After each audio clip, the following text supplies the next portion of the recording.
Hello and welcome to the second episode of Derbyline's Summer 2014 season. We are coming to you live on Sunday, June 8th from the Camp TV studio in Thunder Bay, Ontario.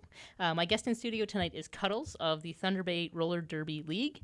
She's the captain of Thunder Bay's travel team, the Babes of Thunder, as well as a member of the Thunder Bay house team, the El Capones. How are you doing this evening, Cuttles? I'm doing great, just recovering from last night. Yeah, so the two Thunder Bay home teams played each other last night, right, and it was an extremely close bout. The Grizzly Madams ended up coming out on top by 3 points, I believe. Right. Final score of 135 to 132. Yeah. Do you want to describe the bout a little bit for the viewers?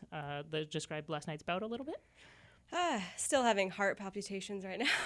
But it was just back and forth the whole time. I think there was never a moment where either team had given into winning or losing. Yeah.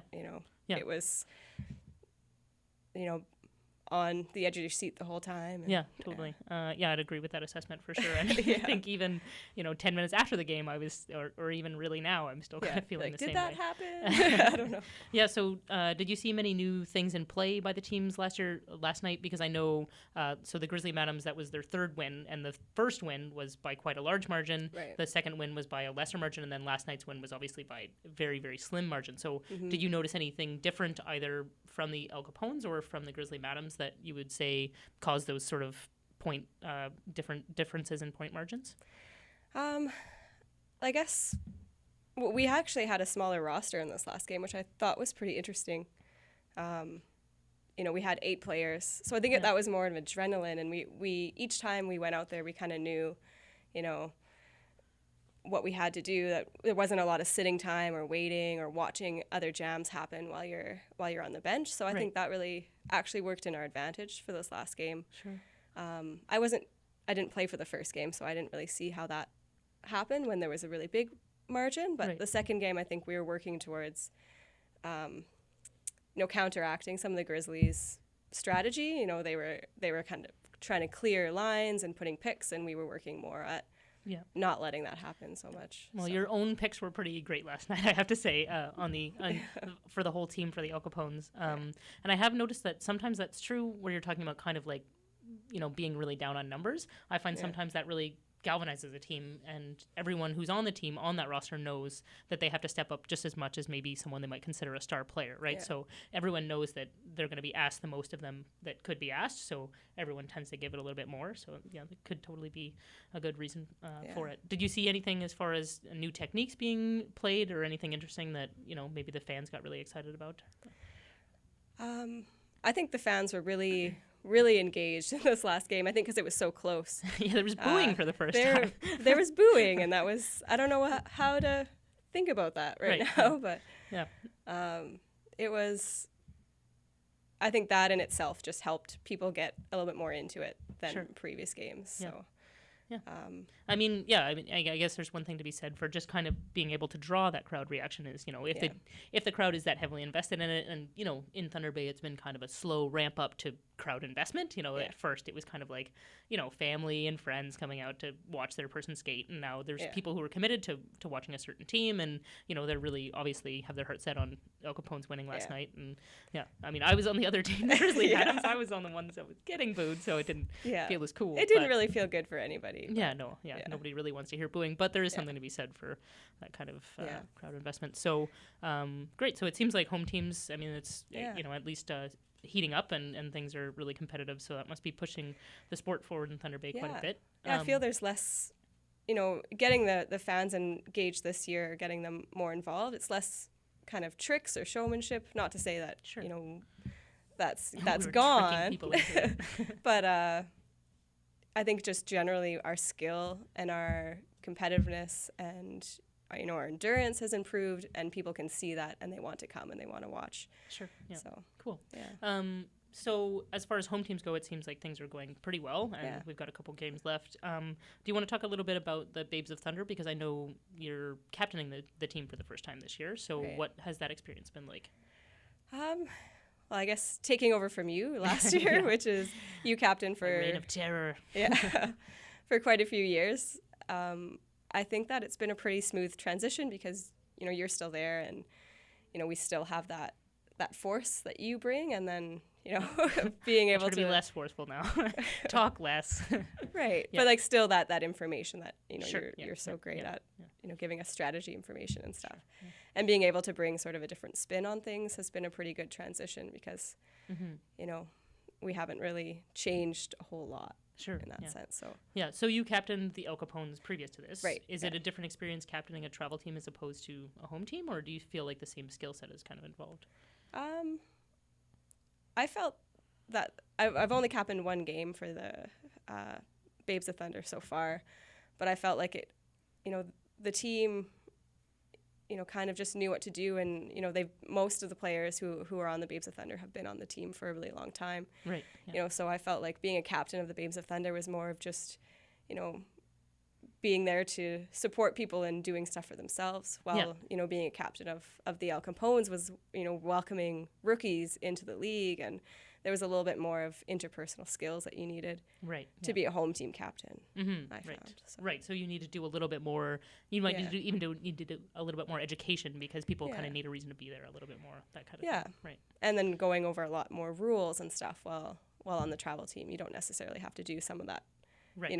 That picky stuff. So. Right. You might just be taking the knowledge that's there and doing a next level sort of thing that you may yourself be educating yourself in at the same time, right? Like you're kind of all learning together as a travel team as opposed to sort of handing down information to newer skaters on a home team. Yeah. Absolutely. Cool. Well, I guess unless you have anything else to add, I'll do a little summation of the show and what we've got going on tonight, because we're going to get to our first guest before too long, and I just want kind of everyone out there to know what the deal is. So basically, we're live here. It's Sunday, June 8th. We will archive the show in case you can't make it all. We will put it up on YouTube, and you'll be able to watch it at a later date. But right now, it's Sunday, June 8th, around 8:07, and we're coming to you live. We get to use this beautiful studio in Camp TV, and we're in Thunder Bay, Ontario, but we talk to people all over the world about Derby happenings and try to get as much information on sort of what's going on as we can. So tonight, no surprise, we've got a great show for you because there's tons of Derby happening. We are going to first talk to Maya Mangleyou and America Ferocious from the Boston Derby Dames. They played Ohio last night, and the Boston B Party also played Ohio's B team. There's a couple other games that took place in Boston today. Not sure how much information we'll get about that, but we can see what's up, and we'll get to hear what's going on in Boston from them. Next, we're going to talk to Divine Madness from the Dallas Derby Devils, and they played St. Chuck's last night. So those are two sort of ferocious teams that are kind of duking it out in the WFTDA D2 right now. And we'll get to hear all about that game and kind of what St. Chuck's is bringing to the table, because they seem to be pretty vivacious these days. They brought it at Brouhaha last week, and they also ended up winning that game against Dallas last night. So we'll get to hear a summation of that game and see how it went. And then last, we're going to talk to Punchy O'Guts, who skates for Maine roller derby. She also has 4 Eyes Coaching and Publications, and recently she wrote a very interesting article that I'd like to sort of, I hate the expression, but pick her brain about and kind of get a little bit more in-depth into that article and find out where she comes from in a coaching background, and the article's on goal-based strategies. So for those of you who might be interested in taking a look at it before she comes on the show, you can Google her. I believe her site is punchyoguts.com, but if you Google Punchy O'Guts, you'll definitely find it, and you can find her blog there where the article's posted. So go ahead and take a look at that if you'd like to before she arrives later in the show. And that just about does it for the sum up tonight. As far as Derbyline goes, if you'd like to get in contact with us, we are live, so you're more than welcome to call us up right now and have a chat with us, or if you have a question for one of our guests, you can certainly call in and talk to them as well. Our phone number here in the studio is 807-473-3800. Again, that's 807-473-3800. We are working on a long distance or a toll-free number for the future, so if you don't want to call long distance, you can get at us. You can send us a message on Facebook, or you can tweet at us, and we can call you back. And so if you want to get in touch with us some way and you don't want to spend the coin to call long distance, you can definitely do that, or phone us up real fast and we'll phone you back. So there's definitely ways to get at us, and we'd love to hear from you. So don't be afraid to get involved. And I believe we are ready to talk to some Boston Derby Dames. We should have Maya Mangleyou and America Ferocious online. Hi. We'll just give it a moment here, waiting for the signal from the studio.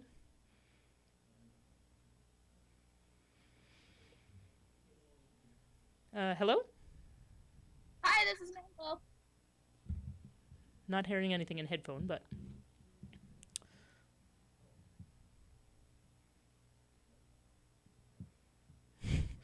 Hello? Are you there?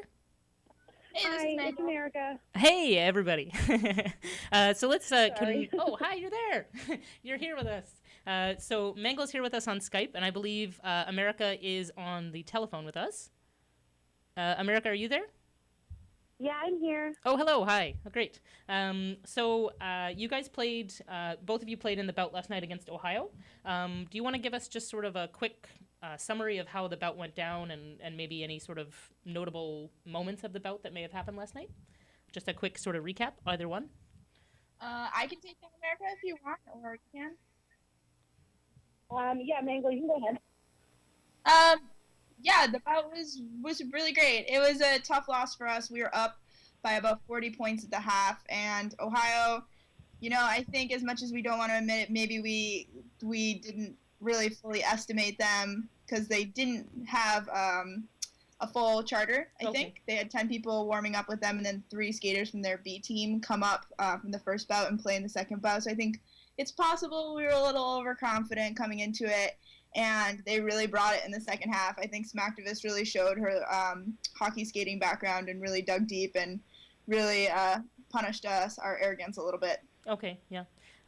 So yeah, I mean, I was sort of following it on Twitter last night, and it seemed like I was like, oh, Boston's going to take this one, Boston's going to take this one, and then there was just kind of a turn. Was it penalties maybe that came into play, or was there anything specific that you'd maybe pointed out to? Don't get me started on the penalties. Okay. At the end of the bout, we looked at the penalty chart, and we averaged probably 25 or 30 penalties in a game, and they had 28, and we had 44 penalties against us. Okay, so. yeah, and a lot of those probably racked up in that sort of like last half where things started to get a little more slippery kind of thing. Yeah. The floor is new for us. We're not used to skating on a sport court. This is our 4th game at that venue, a 2nd this year, and we just got a sport court, which is like very awesome for our league. We're really pumped about that. But skating on sport court versus polished concrete is way different, and I think that the floor frustrations, and it was hot, and then some of the ref calls, and Ohio's manager is very aggressive, and I think that didn't play well with a lot of our players, and it got to us. It got in our heads. It wasn't good. Sure, yeah. Did Ohio bring anything that was unexpected, or did you guys just not see sort of, like, did they sort of play as they have been playing? I know that they have had quite a few changeovers. Were they sort of keeping the same technique that maybe we saw at playoffs last year? I hadn't seen them. We hadn't played them for years. I saw them at Quad City Chaos when I was at Team Canada practice in March. Right. So I had seen them play and thought I had a pretty good. They play a fast game. They play a game that, they are really good at sucking jammers back in, and that's something that I personally had to face. Sure. So that was frustrating. It was good for them.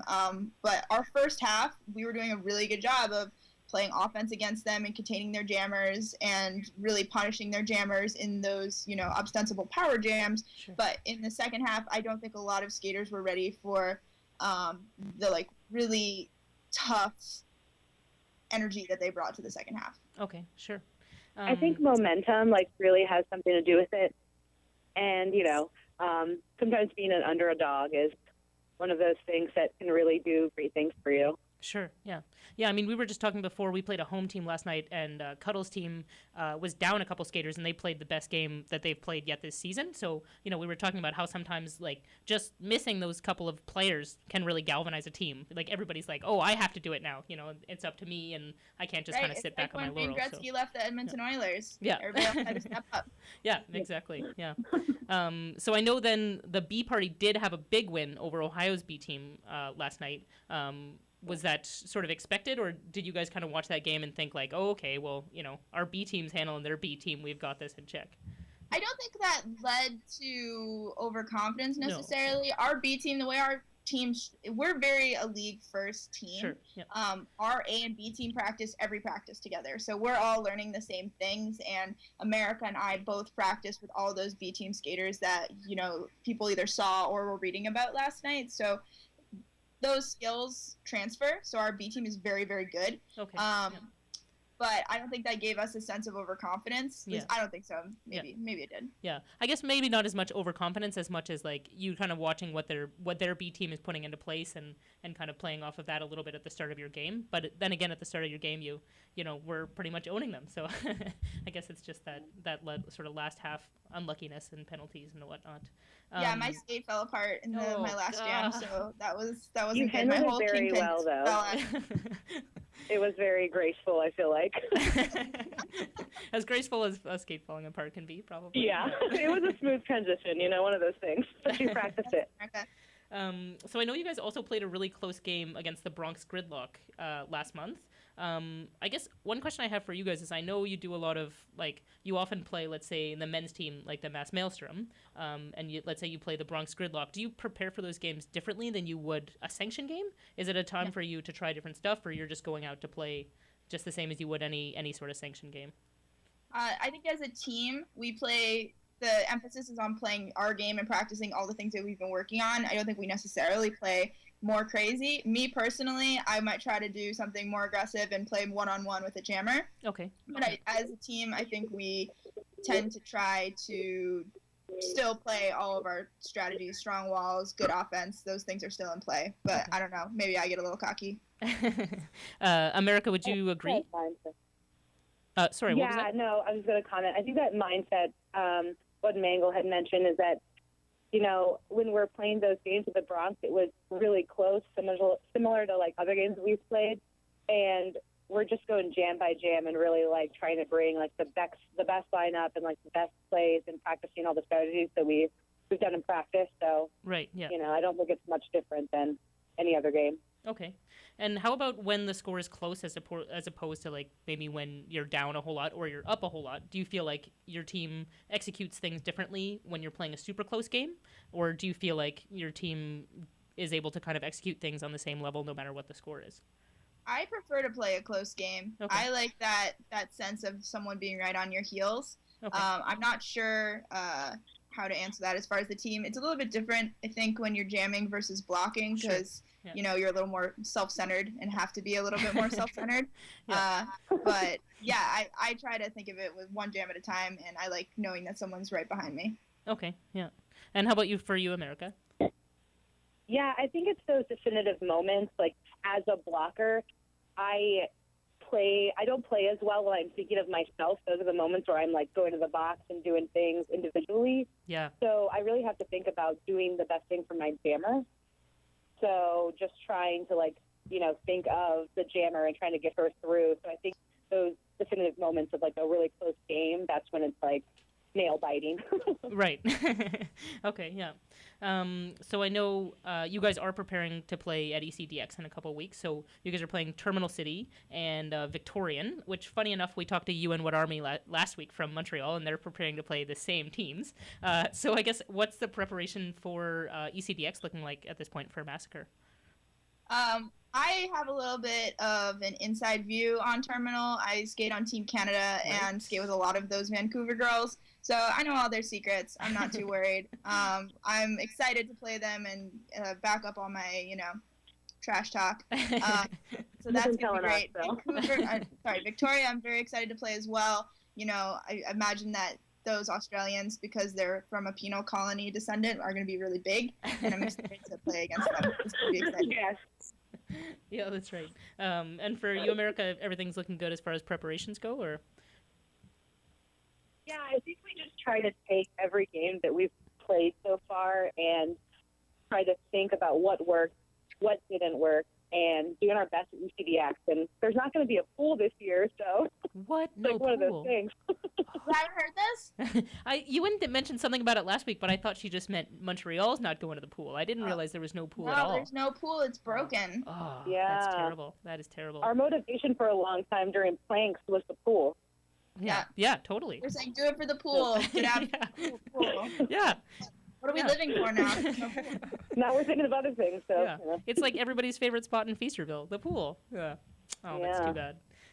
So after ECDX, are you guys doing anything else? Are you guys going into hiding before playoffs, or do you have other stuff on the schedule? Is it just take stuff from ECDX and then just tune it up till playoffs? That's pretty much been how our schedule has worked for the past season or two. Is we have games basically every 3 weeks, and then we go into hiding for 2 months, and kind of tinker with the formula. Sure. And then we come back into divisionals, and that's worked fairly well for us. In 2012, it looked like we were going to upset Philly. In 2013, we came within 10 points of Rat City. So this going into hiding and figuring out what we need to work on, we're hoping will work again with us. We're also hoping to play the men's team that we have locally, the Mass Maelstrom, a lot to help us get prepared for all those big Midwesterners that we're going to play. Right, yeah. And do you guys go about approaching, maybe physically or mentally, I guess I would ask either one, do you go about approaching a single game, let's say like last night's game, as opposed to ECDX, or obviously you're going to train differently for the tournament, but do you play a single game differently than you play a weekend of games, let's say? I think starting in the beginning of your season, if you have a bout, say tonight, like on Saturday, you should be playing on a Sunday if you expect to play in a tournament. Sure. Yeah. That doing any kind of practicing or training, the Massacre and the B Party practice on Sundays because we are trying to lessen our recoil time, I guess you could say, and to train for that next day. Because that's always what hits rookies, right, at tournaments, is they're not used to playing the next day. They're used to going to brunch the next day after a big bout. And if you're someone who wants to play competitively and wants to play on the international level, you have to be training on Sundays, even though it sucks. You have to. Yeah, absolutely. I know our team, we played today, but we also went to brunch. So we managed to fit in You both. can do both, I feel like. Yeah, totally. And then mentally speaking, how do you kind of get your team through, let's say, a whole weekend of playing Derby? Like, let's say even you suffer a loss in your first game, like how do you kind of go about hammering through the rest of the weekend and making sure that you come out on top? I think it's really crucial to have a good post-game talk and make sure that you talk about not just the things you did poorly, but the things you did really well. Sure. Because I take a lot of ownership in games, and it would be really easy for me to think about everything I did wrong in 10 or 15 minutes of last night's game, but there was 45 minutes that went really well for the whole team. Sure. So we need to think about the things we did well, because we're going to have to execute those same things well, if not better, the next day. Right. Yeah. So that after game talk, crucial. Okay. Yeah. America, anything to add to the sort of thoughts on that? It's going to be, I'm a rookie to Massacre and to playing on this level, so ECDX and playing tournament style is going to be a new thing for me. Oh, okay. But, I think what Mangle said, the idea of we did X, Y, and Z, we executed these things really well. We can do this better, like resetting and, taking the next game and starting fresh. I think that's really important. Sure, yeah. Okay, cool. Well, do you guys have anything else to add that maybe is exciting and happening in Boston, or anything that you want to plug? We are starting a junior derby. Oh, how league. exciting. I'm so jealous. Yeah, it's really exciting. That's great. So, yeah. Are you guys in the recruitment phase right now, or sort of? We're in the making sure all of our ducks are in a row phase. Okay, yeah. No angry parents. We're gonna get the kids, and the parents. Yeah. We're gonna get the kids hopefully in the fall. So that's gonna be really exciting. We're recruiting 7 to 17, and so we're hoping that not only will that be incredibly adorable, but it'll also pay dividends for us hopefully as soon as next season. Yeah, of course. Yeah, those 17-year-olds, get them in. Yeah. Okay, great. Well, that's really exciting news, and maybe we can check back with you when you get that started and see how it's going for you. Great. Well, thanks so much for talking to us today, and wish you guys the best of luck at ECDX. We'll definitely be watching you. Maybe we'll even put you up on a big screen somewhere. Yeah, so thanks again for talking to us today, and we'll check in with you again. Thank you. Okay, thanks, guys. Thanks, America. Thank you. Bye, guys. Bye.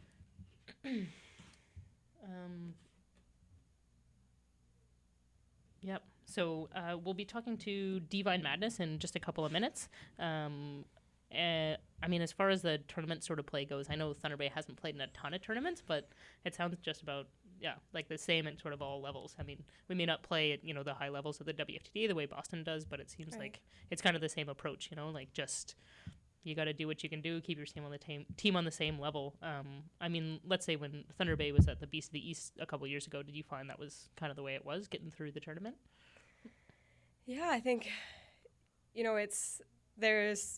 I can get what she's saying when she means that you should always train on a Sunday, because I remember, our last game was that, you're just exhausted and you have to make your body just work even if your mind is telling it not to. So Yeah.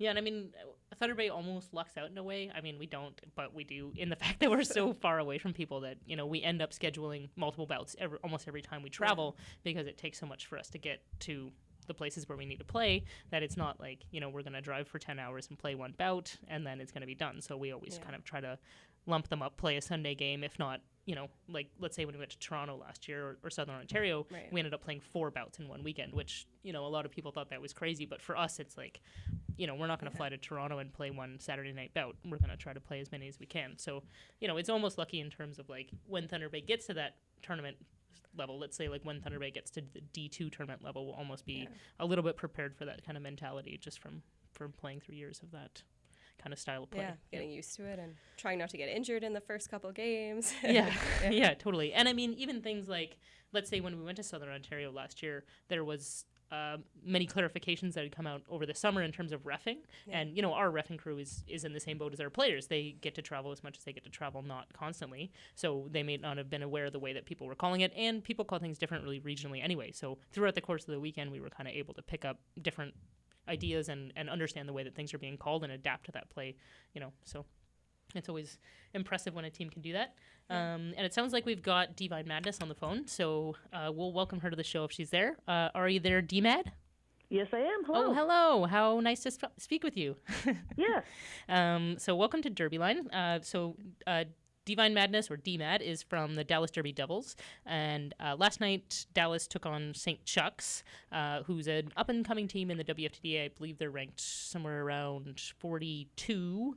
Does that sound correct to you, 42?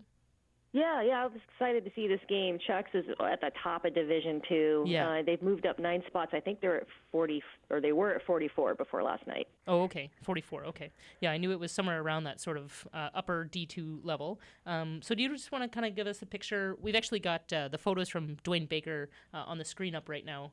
He was kind enough to let us show you the photos from last night so we can give you a little visual, and we'll put up a link to his Facebook page as well in case you want to check out more of the photos. But D-Mad, do you want to give us a little sort of recap of what the game looked like last night, maybe how the action looked, and maybe an idea of what Chuck's brought with them that gave them the advantage last night? Sure can. And had a little bit of a hard time hearing you on your end if you're able to. Oh, sure. I can try to speak a little closer to the mic. That's better. Thank you. Sure. Yeah. I was really excited to see this game. From the Dallas Derby Devil perspective, Army of Darkness had a really amazing roster. You know, most of our skaters on that roster are incredible jammers and blockers. And we've had an influx of new talent from around Texas, Guillotine Grace and Nick's Victim, both from other parts of Texas, and Blake Lee from Northwest Arkansas, all those gals you can see in those photos. So we came out with a strong start. One of our veteran awesome skaters, Anita Riot, took lead jammer right out of the gate. So I was getting pretty excited. We took lead in the beginning, but then it switched really quickly, and it became obvious what a highly skilled team St. Chuck's is. And I talked to some of those skaters from Army of Darkness AOD today at scrimmage, and just confirm, kind of what I was seeing too, is their ability to switch from offense to defense and back from defense to offense was really quick, very seamless. Their communication as a team on the track was almost psychic. Well, that's pretty hard to beat. I didn't hear a lot of it I was doing scorekeeping, and I didn't hear a lot of them having to yell who had to be where at any point. Yeah. And then right before that, there was a point gap growing, and then Anita Riot put 17 points on the board. She had a really good jam just before the halftime, and ended up at 88-68 around halftime. So I was on Facebook posting. I was excited about it. And then during the second half, it really became obvious what amazing endurance St. Chuck's has. They mainly fielded 2 jammers, Jedi Nightingale and Flash, and those 2 just went time after time after time. And another thing I heard was their ability to build a bridge and collapse it and change where the pack was just amazing, and got some of our jammers into trouble. We had a few track cuts and jammers in the box during the second half, and thus grew the point spread from there. We had some amazing last line of defense walls. I mean, if I'd had to come up on those walls with Team Grace and Nix, it would have been soul-crushing for me. Right. And, and they were able to take out Jedi and Flash a few times, but these ladies just got back up and went around them. It was just amazing. And so the game ended with a score of 182 to 125, St. Chuck's. Yeah, I mean, was that kind of expected obviously Dallas kind of wanted to take away the win, but they must have gone into it, especially having seen St. Chuck's at Brouhaha, or at least seen the scores from St. Chuck's at Brouhaha last weekend, were they kind of knowing that this was going to be at least a pretty tough game? I think they did. I heard about when St. Chuck's played in Arizona as well, and what a close game that was. Mm-hmm. I know the team in Arizona is pretty amazing. In fact, I thought they were Division I. I had to look it all up. Yeah, it's hard to know these days. Yeah. There's so much shifting, which is exciting.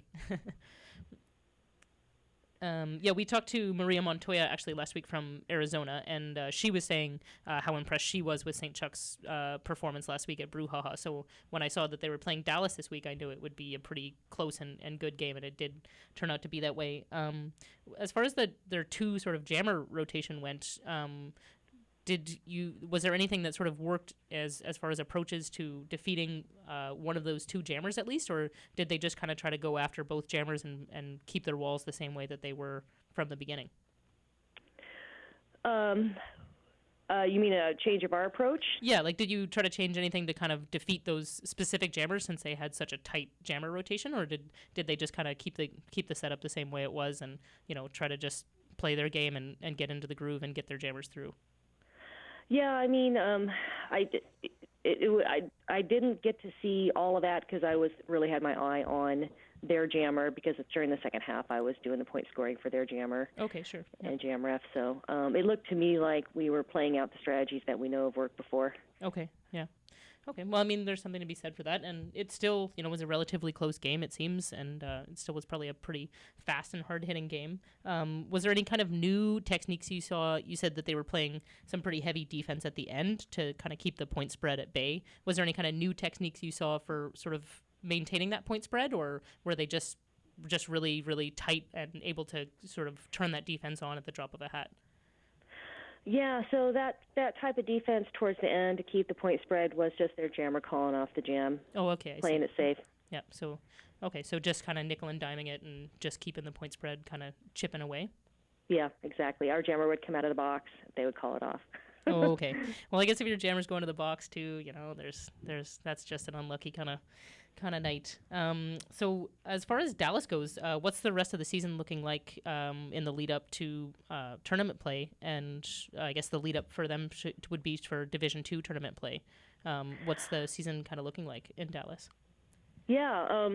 Whoa, you've asked me a trick question. Oh, okay. If I'm up on that, I know our next game is going to be with Houston. I don't know where that falls into the WIFTDA rankings. Sure. No problem. I'm sure it's probably a sanctioned game. Yep. And then I think we have, I think one of our last games of the season, we're going to play Northwest Arkansas. Oh, okay. That'll be exciting. Nice. Yeah, I saw Northwest Arkansas play at Clover Cup, which is our regional tournament down here. And when they came in, their heads were, we had folks that were a liaison to each of the visiting teams to help them know where to set up and everything. So I was actually the liaison to Northwest Arkansas, so I was paying attention to them, making sure they had everything they needed. And I noticed when they came in, they were very quiet and their heads were really in the game. And I didn't know anything about them and noticed rather quickly how they're a really highly skilled game. In fact, Blakely, one of our new transfers, is from Northwest Arkansas, and obviously she's on travel team right away. Yeah, yeah, sure. Yeah, and I mean, hopefully she can give you guys some tips on that game as well, getting to play against her former players. It's always kind of a funny thing when you have to go back and play against people, So I know the World Cup's also coming up in Dallas, so people must be getting pretty excited about that. Is there sort of a lot of anticipation for the home league there getting to sort of be in the same city as the World Cup of roller derby? Absolutely. In fact, Team USA had a boot camp down here, and I don't know if you heard about, they did an exhibition game. Oh, right, yeah. That had a really good turnout. Obviously, most of DDD was there. Mm-hmm, yeah. And Assassination City, our sister league, who's also in the Dallas metro area. And, that was just so exciting to get to watch Team USA play. Yeah. And I'm just personally just so excited that the World Cup's in Dallas. I mean, how lucky am I? Yeah, I mean, I'm in Dallas now. December 4th through December 7th are marked on my calendar, and I'm going to be there. And I think they just found the venue. Okay. I was surprised. I don't think it's going to be at Fair Park, where most of where Clover Cup, our regional tournament, happens, and a lot of the ACRD Assassination City games happen. Well, interesting. I don't know where it's going to be, but I just noticed they have a website at rollerderbyworldcup.com, so I highly recommend everyone check it out and come to Dallas. Dallas is a really fun place to be. Yeah, I'm planning on going. I actually don't think I've been to Dallas before. I have been to Texas, but I don't think I hit up Dallas, so it'll be my first time there, and I am planning to go. I still have to kind of get my stuff together and, like everybody else, but yeah, I'm planning to go because I missed it last time when I was in Toronto, and I just kicked myself the whole time, I was good. I was watching the feed, and I saw all my friends over there, and I was like, I should have gone. So this time I don't want to miss out, and I will try to make it down to Dallas. Is there anything else you want to let us know about exciting happening in Dallas or anything like that? No, I just recommend everybody go to derbydevils.com and look what we've got up, just to stay in the Derby world. Yeah. Yeah, keep an eye on Dallas. I mean, clearly they, hung pretty tough against St. Chuck's, who's kind of bringing it this year. So obviously Dallas is looking to crush it this year as well. And yeah, I guess we wish you guys the best on your lead up to Division 2 tournament, as well as is your home team season happening now throughout the summer? It is, and I'm in season 2 of the Wrecking Crew. That's my home team, and we won the league championships last year. And so far, we're 2-0, so we're putting up a really good fight to hang on to that championship. Oh, excellent. And so all of our local bouts are up on our website as well. Our next one's June 28th. Oh, great. Actually, that's the next date for our bout as well. Great. So Excellent. We're playing on the same night. Great. Well, I guess good luck to the Wrecking Crew, I'll say, since I'm speaking to a member of it. And yeah, I guess I hope you guys do hang on to that, just because I'll root for you since you came on the show, not knowing any of the other Dallas home teams. But as a completely biased person, I'll wish you luck. And yeah, thanks so much for talking to us about the game last night. And yeah, we'll be sure to put out the link for Dwayne Baker's photography as well. We'll put that on our Facebook and Twitter, so you can check out the rest of the photos if you guys want. And yeah, thanks, DMAD, for coming on. Thank you so much. It was nice talking to you, and I hope I run into you in December. Yeah, me too. I will definitely say hi. Great. Okay, well, we'll talk to you soon. Thanks. Bye-bye. Bye. Bye. Yeah, World Cup's coming up. All kinds of craziness happening. And actually, we are ready to talk to Punchy O'Guts, I believe. This show is flying along. No kidding. Punchy, are you there? Yeah, hi. Oh, hello. How's it going? Great. How are you? Doing very well. So thanks for coming on the show today. I guess I'll do a little intro for you since I didn't actually do it before I started talking to you. So Punchy skates for Maine Roller Derby, and you also have Four Eyes Coaching and Publications. Is that I've said that correctly?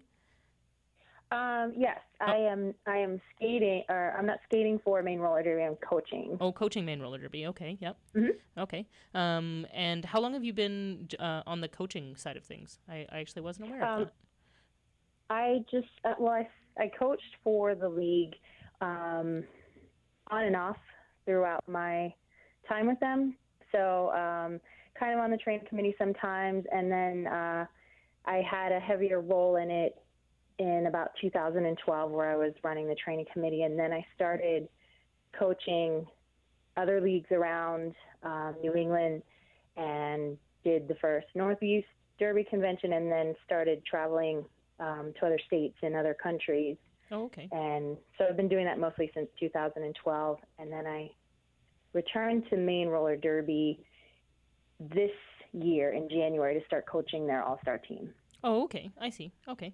Yeah, I guess it'd been a couple of years since I kind of caught up with you, so I didn't realize all of the changes that had taken place.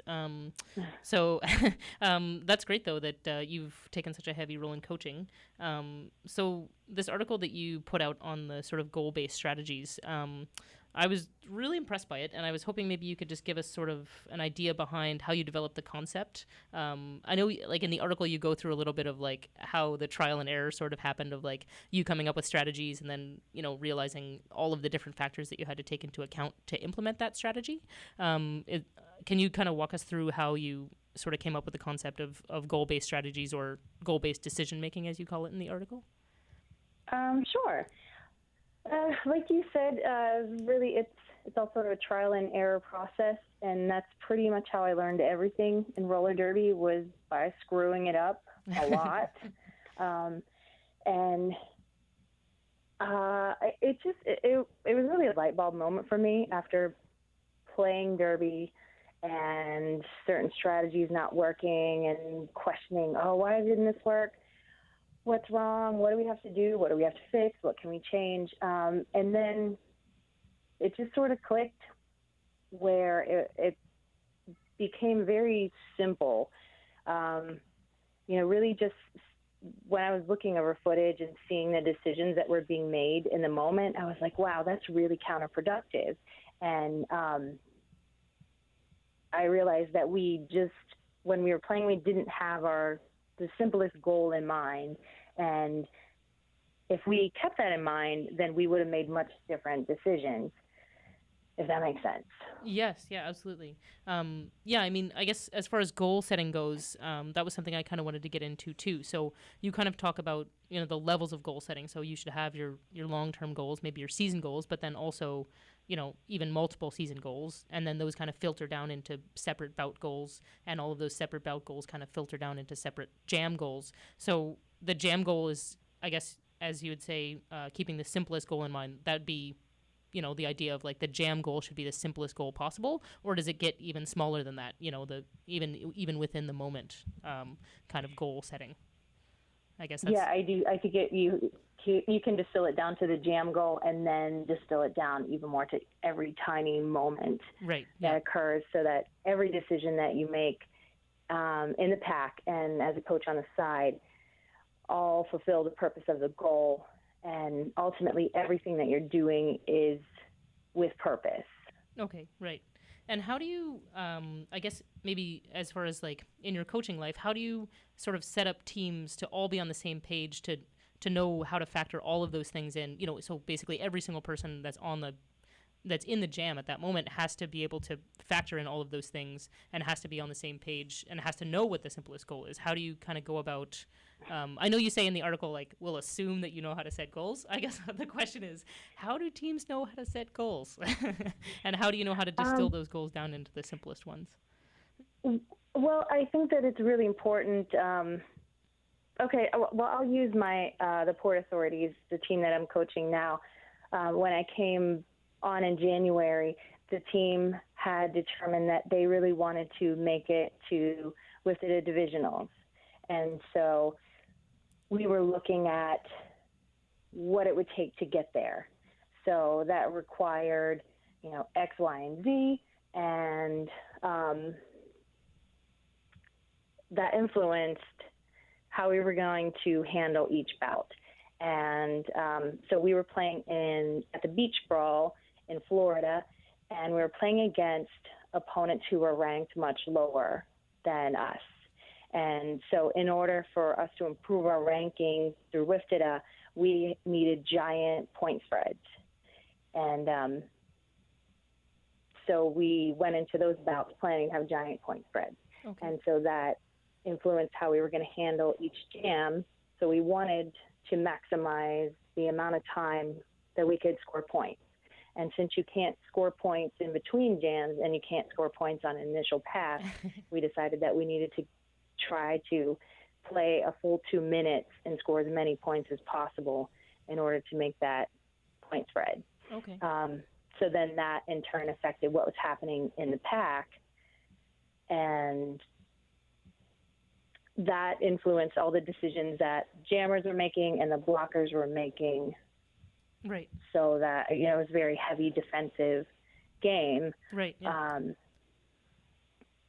And does that make sense? Yes, absolutely. Yeah. So I guess, and then, so let's say you're out there and you're like, well, I know we need to play 2 minutes whenever possible. Our jammer's got lead. She's hammering away on points. And then there's got to be kind of I guess, like, so everyone's on board with this play 2 minutes and maximize point spread goal. And then everyone also kind of knows, when that's not possible, we're going to do the next best thing. So I guess that's when kind of like the other factors start coming into play, and other goals, that are kind of based on moment to moment decision making would start coming in. Is that a fair assessment? Yeah, definitely. So if there was a really great jammer on the track and she was smoking our jammer and we had lead, then we're going to call it right off, because we got to end the bleeding right there and start fresh with a new jammer. And maybe every time that really good jammer goes in, we can't play for 2 minutes, and everybody knows that. Right. Yeah, absolutely.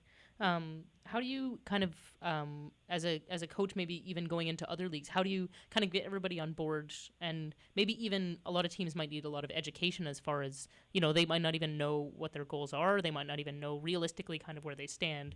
How do you sort of help educate, or do you help educate and inspire other teams to set realistic goals for themselves? Yeah, well, I do a lot of pre-coaching before I visit. Okay. So I asked a lot of questions about the league. I asked the coaches to fill out sort of a survey to tell me about their goals, what they're good at, what they're struggling with. And then I'll watch some footage and analyze the skills of the league. And then I have a pretty good idea of maybe what their challenges are, and then I can kind of address those while I'm there and after I leave. But for the most part, I really focus on looking at the core issues that are there, and then working the bugs out of that core, and then building from there. So I like to create progression. So if the league, I notice that most of their issue involves the fact that they didn't really master stops and don't have a sense of urgency about stopping. So I'll start there and then build that all the way through gameplay. Okay, right. And do you end up, let's say this is a league that maybe has a multiple, levels of skill commitment. Would you end up showing them sort of footage of people like, look, this is people with a sense of urgency about stopping? Do you end up like literally breaking it down for them like that? Or are you kind of like, no, this is important. You just need to have this sense of urgency? Because, maybe it's a league that, needs, maybe they wouldn't contact you if they needed quite that much education, but do you end up having to sort of educate more leagues than others? Or is it really like by the time they come to you, they're really ready to receive that information? It's all across the board. Okay. There are some times where I do spend significant time with the education piece. I like your idea of just popping up some footage and saying, hey, this is why. Yeah. I might have to put some money into some equipment so I can do that. Right. Yeah. iPads are expensive. But yeah, I guess that's kind of my question. I guess you kind of tailor it to each league that you're coaching, as far as like you're really spending a lot of time addressing their needs, and if their needs might be education, then you put that into it, and if your needs are analyzing their goals, then that's what you put into it. You kind of customize it in that way. Yes. Okay. Yeah, because there's no one type of coaching that's going to work for everyone. Right. Absolutely. Yeah. Okay, interesting. And so how many months a year would you say, like, are you spending most of your time you're traveling and coaching and things like that?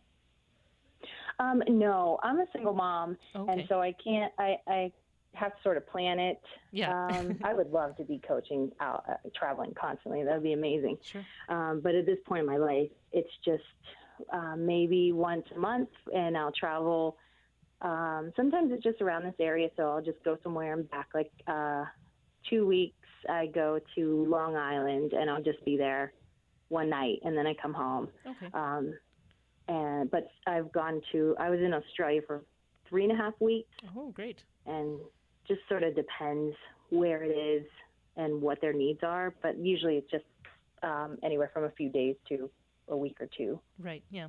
And I guess you're lucky you're out there on the eastern seaboard, so, there's like a lot of leagues within a stone's throw. Maybe not as much from Maine, but, at least once you get down past Maine, there's probably a lot more leagues going on and stuff.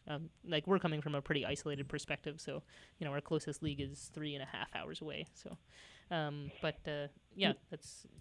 there are so many more leagues now than when I started in 2006. So it's amazing that much growth has occurred.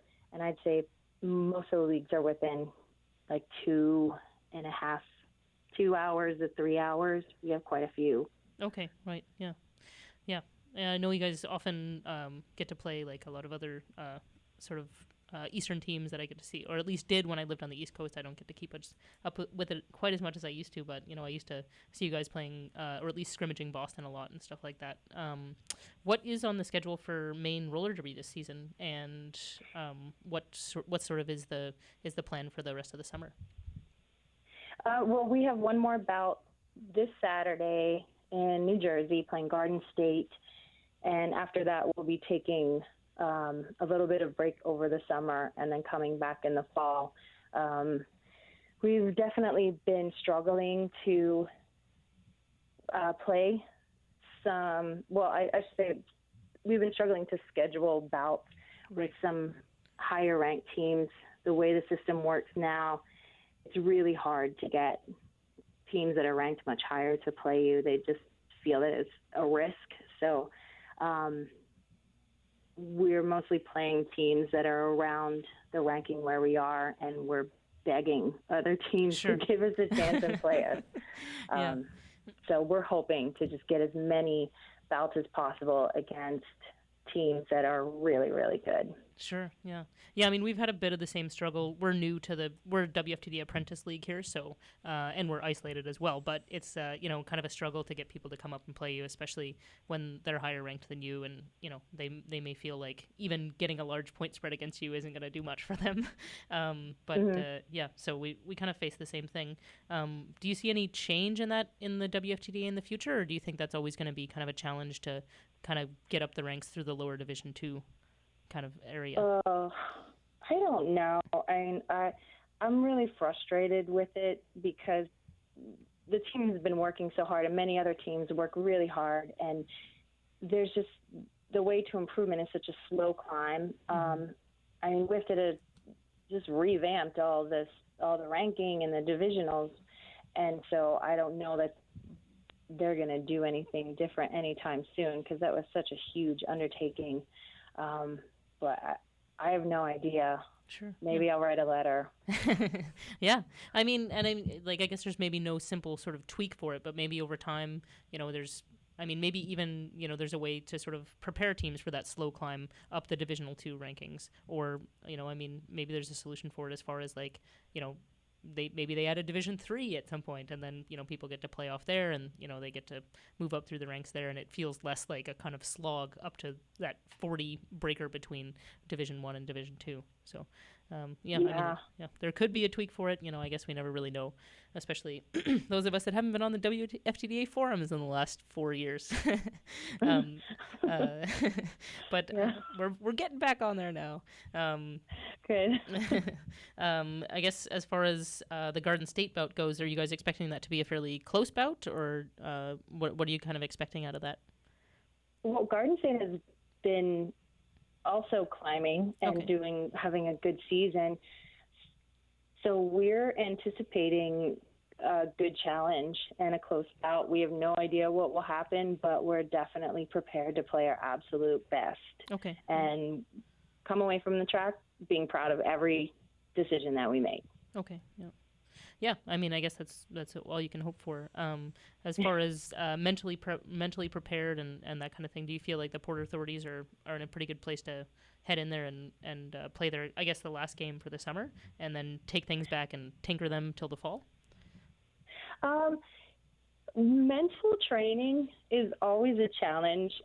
It's definitely something that I've been working with the team off season, and there's definitely been a lot of good progress. Okay. I think usually at this point in the season of Maine roller derby, everyone starts to get kind of burned out and they're ready for their break. So sure. I'm a little bit concerned about the bout and everybody being fully prepared and feeling fully mentally ready to play their best. So we have this week to kick it into gear. Yeah, often that's enough time, and often I find if you're going into a bout a little bit nervous and not feeling, maybe you're just not overconfident. Maybe you're just confident enough. I guess it's always kind of a fine line between, finding that balance between overconfidence and just confident enough, like just confident enough to be hungry and kind of play the full 60 minutes of roller derby. Yeah, I feel like a week could totally be enough time to just click into that right place. Is there anything else you want to let us know about that maybe is upcoming for either you in coaching or Maine roller derby or anything sort of happening in the East Coast area? Well, I would say as far as coaching, I'm working on an update of my Fresh Meat 101 book, and I'm going to combine that with Scrimmage 101 and update those both. And then I'm working on some new ebooks. One is just a collection of drills, and another one is called Developing an Efficient Training Committee. So it's all about the structure and the duties and the challenges and that sort of thing. So I'm hoping to have those both done by the end of the summer. Oh, wow. Okay, that's great. Yeah, I always get a kick out of people really putting stuff out there for sort of league administrative stuff, because it's so hard to know or feel like you're doing it right. It's just like everybody's slogging through it. Everybody's kind of putting their leagues together and trying to find time to skate on the side and trying to just make it work. So I always appreciate people putting out resources for league admin stuff, because it just helps so much to even have that check-in and be like, oh, see, yes, we're on the right track, or at least we could be on the right track. The confidence to stick with it. Yeah, exactly. Yeah. So I'll definitely be checking those things out. So those will be available through your website, which is it punchyouguts.com? Okay, yes. Great. So yeah, we'll definitely be checking those things out. And yeah, we'll wish you guys the best of luck. I'll be checking the scores for sure and trying to find any live tweets for your game this weekend. I'll be rooting for you guys, because I've always had a soft spot for Maine roller derby because of your crazy. Do you guys still have the crazy light up dance floor at the after party? Because that was the best. We haven't been there lately, but Bubba's is still a strong contender. I mean, everybody loves Bubba's. Yeah, Fun. Everybody should. It was really one of the best after parties I've been to. So, so we'll be rooting for you guys, and thanks for coming on the show. We'll maybe check back with you, at some point when you get the new updates and stuff. We'd love to check back in with you about how the release of those went and what they kind of have in them. So we wouldn't mind checking back in with you if you'd be willing to. Sure, and thanks for thinking of me. It was great to talk to you. Yeah, absolutely. I love the article, and we talked about it as a league and in teams and stuff like that too. So it really went a far way for us. So yeah, we really appreciated it. Great, thanks. Yeah, for sure. And thanks again, and we'll be talking to you soon. Okay, take care. Yep, you too. Bye, Punchy. Bye. So we're coming to the end of our hour here, so we'll say our thanks. So thanks to everybody in the Camp TV studios, the fifth wheels back there, along with Katie and some other helpers that are here every week. So we really appreciate everybody putting it together. Thanks to Camp TV itself for hosting us and letting us talk about Derby for an hour on Sunday nights. Thank you to you guys who get involved in social media and help us promote the show and help us put the show out there and agree to be on the show. So thanks again to our guests. Today we had Maya Mangleyou and as well as America Ferocious from the Boston Derby Dames. We talked to Divine Madness from the Dallas Derby Devils. And just now you heard us talking to Punchy Guts from Maine Roller Derby and Four Eyes Coaching and Publications. And we really appreciate them being on the program. If you want to get in touch with us, be sure to get in touch with us through Facebook or Twitter. On Twitter, you can find us at Derbyline Radio, and on Facebook you can find us facebook.com/Derbyline Radio. Either way, we'd love to hear from you. If you have an idea, if you have a shout out, if you want to make fun of us, we are open to any kind of communication. So I'm not sure about that. Good old heckling, it's fine. In any way, shape or form, if you want to get in touch with us, if you've got photos that you want us to put up from a bout that you think is particularly interesting, we're always happy to do that. Or really just hear from you in any way. We want to make this everybody's show and kind of hear from the Derby world in general. So be sure to get in touch with us if you're so inclined.